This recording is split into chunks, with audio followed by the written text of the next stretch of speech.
Hello students, आज की class में हम क्लास 11 ट्रिग्नोमेट्रिक फंक्शन पर बेस्ड कुछ रिज़ल्ट प्रूव करेंगे। Some result based on trigonometric functions. तो कुछ रिज़ल्ट लेंगे हम और उन्हें प्रूव करेंगे। तो सबसे पहले जो रिज़ल्ट लिया है मैंने, cos of x plus y is equal to cos of x cos of y minus sine of x sine of y. तो सबसे पहले हम ये रिजल्ट प्रूव करेंगे, cos of x plus y is equal to cos of x cos of y minus sine of x sine of y. तो ये एक important formula है काफ़ी, जो कि काफ़ी और रिजल्ट्स प्रूव करने के लिए भी हेल्पफुल रहेगा। तो सबसे पहले हम इस फॉर्मूला को प्रूव करेंगे कि ये फॉर्मूला किस तरह से आपका cos of x plus y इसके इक्वल आएगा। तो चलिए स्टार्ट करते हैं। तो सबसे पहले मैंने ये एक्स एक्सिस ली है, ये हमने एक्स एक्सिस अपनी सेट की, ये वाई एक्सिस और ये हमारा ओरिजिन, और ये ओरिजिन को सेंटर लेके और यूनिट रेडियस का एक सर्कल ड्रॉ किया है। यूनिट रेडियस का एक सर्कल ड्रॉ किया है ओरिजिन को सेंटर लेके। अब मैं यहाँ सबसे पहले कर रही हूँ, एक पॉइंट ले रहे हैं हम P1। ये मैंने यहाँ एक पॉइंट P1 लिया एंड सपोज करें कि ये जो एंगल है आपका एंटी क्लॉकवाइज डायरेक्शन में, ये एंगल आपके पास x है। अब हम यहाँ एक पॉइंट ले रहे हैं P2। तो P2 पॉइंट मैंने यहाँ लिया, ये हमने पॉइंट P2 लिया एंड ये OP2 ज्वाइन किया। और सपोज करें कि जो ये एंगल है आपका OP1 P2, angle OP1 P2, just a minute, sorry, P1 OP2, ये एंगल सपोज कर रहे हैं हम P1 OP2। P1 OP2 angle हमने अपना लिया Y, ये एंगल हमने Y सपोज कर लिया एंटी क्लॉक डायरेक्शन में। P1 और P2 एंटी क्लॉक डायरेक्शन हो गई, ये एंगल हमने Y ले लिया। सबसे पहले हमने ये एंगल X लिया, देन हमने P1 और P2 एंगल हमने Y के इक्वल लिया। तो अब हम यहाँ लेने जा रहे हैं एक पॉइंट P3 पॉइंट हम कैसे लेंगे, ये एंगल आपका Y है, जितना ही एंगल है आपका Y उतना ही आप मेज़र करें एंगल Y, उतना ही एंगल आप क्लॉकवाइज ले लीजिए, क्लॉकवाइज ले लें। सपोज करो कि यहाँ पे एक पॉइंट है P3 और ये ज्वाइन किया मैंने OP3, और ये आपका क्लॉकवाइज एंगल लें, क्लॉकवाइज। तो ये एंगल आपका बनेगा -y। मैंने ये आपको बताया है कि ये दोनों एंगल हम इक्वल ले रहे हैं। तो अगर ये दोनों एंगल इक्वल लिए हैं तो इट मीन्स अगर ये y है तो इसकी भी मेज़र वैसे y ही होगी, लेकिन ये क्लॉकवाइज है तो इसलिए ये नेगेटिव y होगा। अब ये पॉइंट मैं ले रही हूँ P4। तो ये हमारा -y एंगल कौन सा है, P4 O P3, ये हमारा एंगल -y है। तो इस तरह से हमने ये 4 पॉइंट्स लिए। P1 पॉइंट लिया तो ये एंगल आपका x है, P2 पॉइंट लिया तो ये एंगल आपका P1 O P2 एंगल आपका y है। फिर मैंने पॉइंट P3 लिया। P3 पॉइंट किस तरह से लिया कि क्लॉकवाइज एंगल लेना है P4 O P3, और कितना एंगल लेना है, जितना आपने ये y लिया है उतना ही एंगल यहाँ लेना है, यानी कि इतने एंगल पे जो पॉइंट आपका आ रहा है वो P3 पॉइंट आएगा। तो चलिए अब स्टार्ट करते हैं। तो यहाँ हमारे पास जो ये P1 पॉइंट है इसके कोऑर्डिनेट होंगे, अगर ये एंगल आपके पास x है तो ये हम P1 पॉइंट के कोऑर्डिनेट क्या लेते हैं, cos x and sin x। तो ये आपके P1 पॉइंट के कोऑर्डिनेट हैं। ये P1 पॉइंट के कोऑर्डिनेट्स हुए cos x and sin x, because angle x है एंटी क्लॉकवाइज डायरेक्शन में। अब P2 पॉइंट के कोऑर्डिनेट की बात करते हैं कि इसके कोऑर्डिनेट क्या होंगे, x कोऑर्डिनेट क्या होगा, ऑल्सो y कोऑर्डिनेट क्या होगा। तो यहाँ एंगल P2 पॉइंट का क्या बन रहा है, ये कंप्लीट एंगल बन रहा है एंटी क्लॉकवाइज डायरेक्शन में x प्लस वाई। तो P2 पॉइंट के कोऑर्डिनेट क्या होंगे, cos of x plus y and sine of x plus y. तो ये आपके P2 पॉइंट के कोऑर्डिनेट हैं, ये P2 पॉइंट के कोऑर्डिनेट हैं, cos of x plus y, sine of x plus y. अब हम बात करते हैं कि P3 पॉइंट के कोऑर्डिनेट क्या होंगे। तो P3 पॉइंट के कोऑर्डिनेट यानी कि P3 पॉइंट का x कोऑर्डिनेट और ये y कोऑर्डिनेट क्या होगा, तो ये एंगल आपका कितना है, माइनस वाई। तो इसके कोऑर्डिनेट होंगे cos of minus y and sine of minus y. तो ये हमने P3 पॉइंट के कोऑर्डिनेट्स लिए बिकॉज एंगल है माइनस वाई। अब हम ले रहे हैं P4 पॉइंट के कोऑर्डिनेट। तो P4 पॉइंट के कोऑर्डिनेट क्या लेंगे, ये सिंपली यूनिट रेडियस का सर्कल लिया था, तो ये यूनिट है और ये एक्स एक्सिस है, तो इसलिए ये P4 पॉइंट के कोऑर्डिनेट आपके रहेंगे 1 एंड 0। तो इस तरह से मैंने P1 पॉइंट के कोऑर्डिनेट लिए, cos of x sine of x. P2 point के कोऑर्डिनेट लिए, ये x प्लस वाई एंगल है, cos of x plus y sine of x plus y. P3 point के कोऑर्डिनेट लिए, ये माइनस वाई एंगल है, तो cos of minus y sine of minus y. And next P4 point के coordinate लिए। अब आपको क्या करना है, सबसे पहले आप ये ज्वाइन कर दें, join P1 with P3, P1 को P3 से ज्वाइन कर दें, ज्वाइन P1 P3। तो अगर हम P1 P3 ज्वाइन करते हैं तो आप देख सकते हैं ये P1 और ये हमारे पास P3, ये मैंने कर दिया P1 P3 ज्वाइन। नेक्स्ट मैं यहाँ कर रही हूँ P2 P4 join P2 with, ये P2 है आपका, इसको हम P4 के साथ ज्वाइन कर रहे हैं, ज्वाइन P2 विद P4। तो ये मैं यहाँ ज्वाइन कर रही हूँ, ये P2 पॉइंट, तो ये हमने ज्वाइन किया।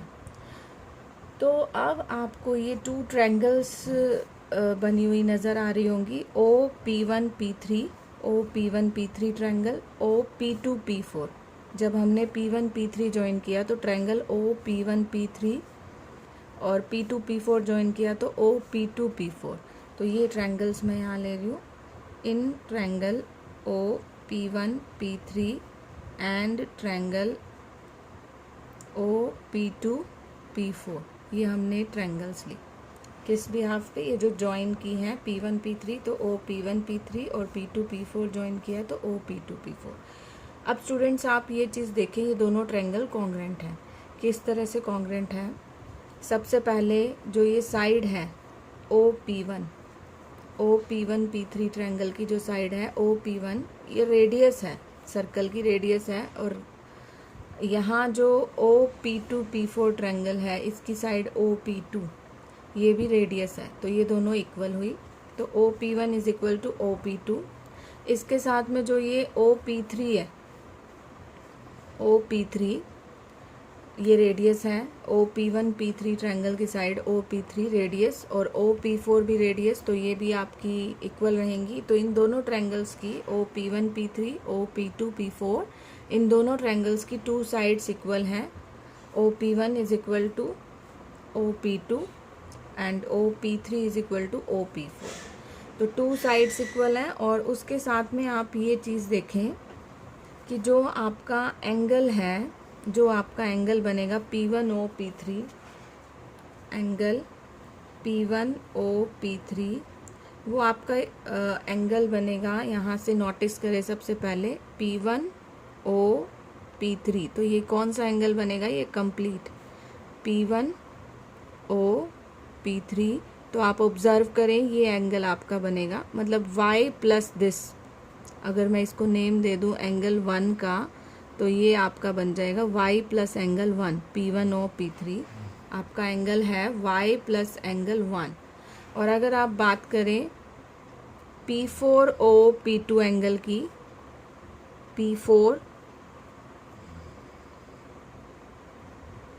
P4O P2 एंगल की बात करें हम, तो यहाँ भी आप देख सकते हैं, मैं यहाँ नोट कर रही हूँ सबसे पहले P4O P2 एंगल, ये हम ऑब्ज़र्व कर रहे हैं कि ये एंगल हमारा क्या बनेगा। तो यहाँ हमारे पास जो एंगल है, सबसे पहले ये आपका -y है, यहाँ तक ये जो P3 पॉइंट तक ये आपका -y है। और मैं बात कर रही हूँ कौन से एंगल की, P4O P2 एंगल जो आपका बनेगा ये -y है, और इसके साथ में ये भी आएगा एंगल 1, लेकिन क्लॉकवाइज जा रहे हैं तो ये आप नेगेटिव लेंगे, नेगेटिव एंगल 1। तो एंगल P4O P2 आपका क्या एंगल बना, देखिए हमने ये P3 पॉइंट तक हमने एंगल कितना ले रखा है, -y। तो एंगल हमें चाहिए P4O P2, तो ये -y यहाँ है, और आप इसमें ये एंगल 1 और ले लेंगे, तो ये आपका P4O P2 बनेगा -y और plus minus angle negative of angle 1, क्योंकि क्लॉकवाइज जा रहे हैं वो, तो ये माइनस मैंने कॉमन लिया, y प्लस एंगल 1। तो आप देख रहे हैं कि P1O P3 P4O P2 दोनों एंगल वैसे इक्वल हैं, लेकिन एक दूसरे के नेगेटिव हैं। इससे आपका कोई इफेक्ट नहीं पड़ने वाला, क्योंकि एंगल हमें ये चाहिए कि ट्रायंगल जो है, मैं बात कर रही थी कि ये दोनों ट्रायंगल कॉन्ग्रेंट हैं, P1O P3। तो अगर मैं यहाँ लूँ, ये जो दो हमारी ट्रायंगल्स बन रही हैं,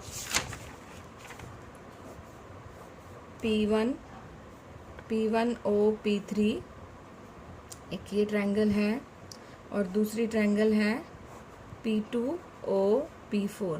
तो हमारे पास यहाँ एंगल आया है y प्लस 1 और यहाँ एंगल है नेगेटिव ऑफ y प्लस 1। तो वैसे इनकी मेज़र जो है, सपोज करें ये एंगल 75 डिग्री का है, तो ये भी -75, लेकिन एंगल्स इक्वल हैं, और ये टू साइड्स हम इक्वल ऑलरेडी दिखा चुके हैं कि ये साइड इसके इक्वल है और ये साइड इसके इक्वल। तो ये बाय साइड एंगल साइड ये दोनों ट्रायंगल आपकी कॉन्ग्रेंट हो जाएंगी। तो by what we get, by SAS, bye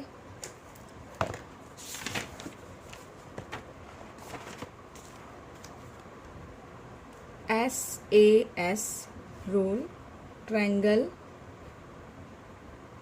P1O P3 is congruent to triangle P2O P4। तो हमने ये ट्रायंगल कॉन्ग्रेंट प्रूफ कर दी। तो अब ट्रायंगल अगर कॉन्ग्रेंट है तो इनकी साइड्स इक्वल होंगी। तो आप देख सकते हैं कि इस ट्रायंगल की जो साइड है P1 P3 जो साइड है, और इस ट्रायंगल की साइड है P2 P4, P1 P3 P2 P4 equal रहेंगी।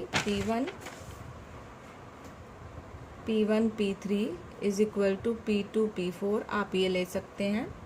तो अब अगर आप P1 P3 फाइंड करते हैं, P1 P3, तो आपके पास जो P1 के कोऑर्डिनेट है cos x sin x, P3 के कोऑर्डिनेट क्या है आपके पास, P3 के कोऑर्डिनेट मैंने यहाँ मेंशन किए हैं। P3 के कोऑर्डिनेट है cos of -y sin of -y।